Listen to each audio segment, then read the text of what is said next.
आप देख रहे हैं टॉप 50 शेयर्स मार्केट इंट्राडे हाइस पर ही नहीं नए लाइफ टाइम हाइस पर ट्रेड कर रहे हैं और निफ्टी अब करीब 9569 के लेवल्स पर है। लेकिन अब बात करेंगे जी बिजनेस की एक्सक्लूसिव खबर की और एक्सक्लूसिव खबर लेकर समीर दीक्षित जी मीडिया संवाददाता हमारे साथ मौजूद हैं और एक्सक्लूसिव खबर है रेलवे से जुड़ी हुई। बजट से ज्यादा खर्च करेगी रेलवे और 35,000 करोड़ का फंड तैयार करने की प्लानिंग कर रही है। समीर और डिटेल्स बताइए एग्जैक्टली क्या प्लानिंग है रेलवे की और इन एक्स्ट्रा फंड्स का जो यूटिलाइजेशन है वो होगा कहाँ? बिल्कुल, रेलवे की ये एक बड़ा कदम है। रेलवे के इंफ्रास्ट्रक्चर को बढ़ाने और बेहतर बनाने के लिए रेलवे 35,000 करोड़ का फंड यहाँ पे रेज करने के लिए कदम बढ़ा रही है और इसके लिए कैबिनेट की मंजूरी के लिए अगले 2 से 3 हफ्ते में रेलवे कैबिनेट के पास जा सकती है। कोशिश ये है कि एक अलग से RIDF यानी कि railway for India development fund के तहत ये 35,000 करोड़ मार्केट से लिए जाए और जैसा कि सूत्र बता रहे हैं इसमें डोमेस्टिक या फिर इंटरनेशनल मार्केट से ये पैसा लिया जा सकता है और इस पैसे का इस फंड का जो इस्तेमाल है वो रेलवे के अलग अलग बड़े प्रोजेक्ट चाहे रेल स्टेशन डेवलपमेंट हो या फिर डबलिंग हो लाइन की या फिर स्टेशन को बेहतर बनाना हो उसके इस्तेमाल में लाया जाएगा और माना जा रहा है कि अगले महीने तक इस फंड को बनाया जा सकता है जिसके लिए फंड रेजर की भूमिका के लिए भी कैबिनेट की मंजूरी के बाद एक नियुक्ति की जा सकती है। जी तो देखिए जो भी इंफॉर्मेशन बताई है संदीप ने बहुत इंपॉर्टेंट है।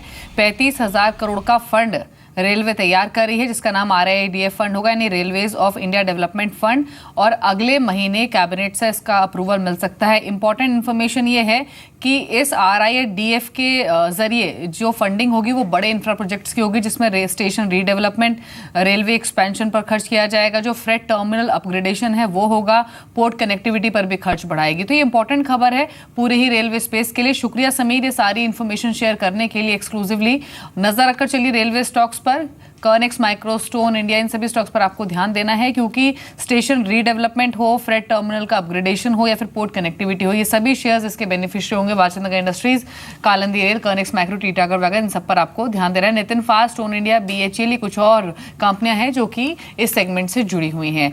शुक्रिया समीर आपका ये एक्सक्लूसिव इन्फॉर्मेशन देने के लिए। लेकिन अब आगे बढ़ेंगे और बात करेंगे मोदी सरकार के 3 साल के कामकाज की कि इंडस्ट्री इसे कैसे रेट करती है। इसी सिलसिले में हमने बात की HDFC के MD और VC और CEO मिस्टर KK मिस्त्री से, जिसमें उन्होंने कहा कि 3 साल में मोदी सरकार ने उम्मीद से बेहतर काम किया है। अगले 10 साल में इकोनॉमी काफी तेज से बढ़ेगी। मिस्टर KK मिस्त्री से एक्सक्लूसिव बातचीत की मनोज धारा ने। सुन लेते हैं कुछ मुख्य अंश।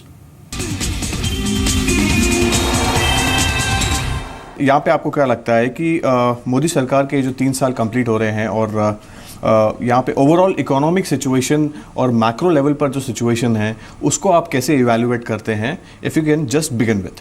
मेरे हिसाब से इंडिया की जो अभी जो मैक्रो इकोनॉमिक जो सिचुएशन है in all these 35 years that I've been following the economy, I don't think we've been as strongly positioned or as strongly poised as we are at this point of time. अब हर एक जो data देखने जाएं, we are at our best.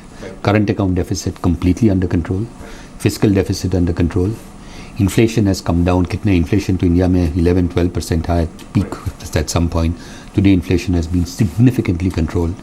Currency, India has been one of the strongest currencies in recent times.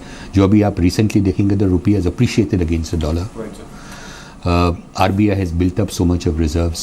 तो जो macro economic data है that is fantastic. बहुत अच्छा है. It is really very very good.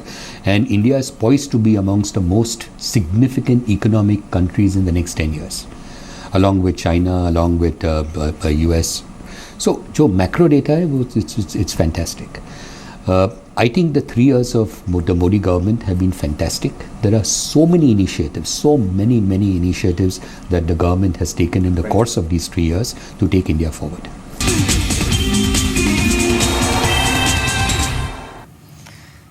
एक छोटे से ब्रेक के लिए हम यहाँ पर रुक रहे हैं। जब वापस लौटेंगे तो आप डेरिवेटिव्स में आज की रणनीति समझ सकेंगे 12:30 बजे के शो फटाफट फ्यूचर में, और साथ ही दिन भर जी बिजनेस पर आप मार्केट के बड़े पार्टिसिपेंट्स, मोदी सरकार के मंत्रियों को और साथ ही साथ कॉर्पोरेट वर्ल्ड को सुनेंगे कि वो सरकार के 3 साल के कामकाज को कैसे रेट कर रहे हैं।